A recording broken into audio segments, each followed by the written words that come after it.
if you can claim identity with a victim group, whatever that group might be, claim its history of persecution as defining your position, you've gained an enormous advantage in the competition for scarce resources, especially in the academic world.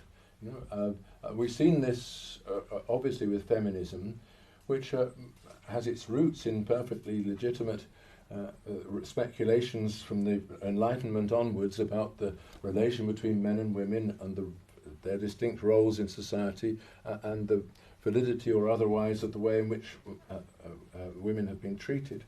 But in American universities from the 1960s onwards, feminism, instead of becoming a form of rational reflection on the condition of women, became a negative identity.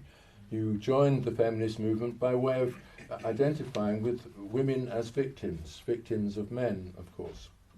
And then out of that negative identity, all kinds of beliefs emerged.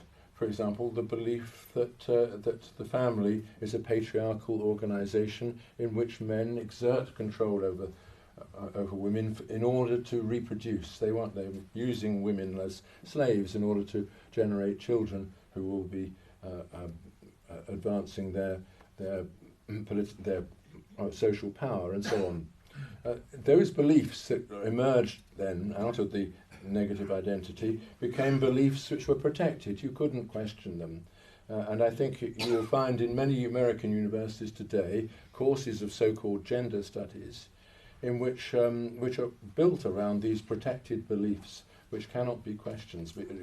Beliefs about the nature of men, what they do to women, and so on, which are truths which are immovable.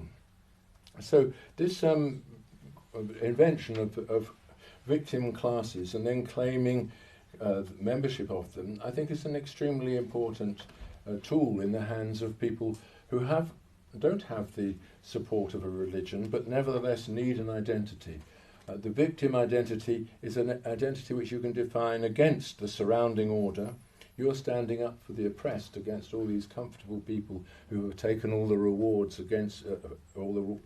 from you, and you are entitled, therefore, to move aggressively against your surroundings. It's not for your own sake you're doing this; it's for the sake of women or gays, or now it's transsexuals. It's whatever it might be, the cause of the moment.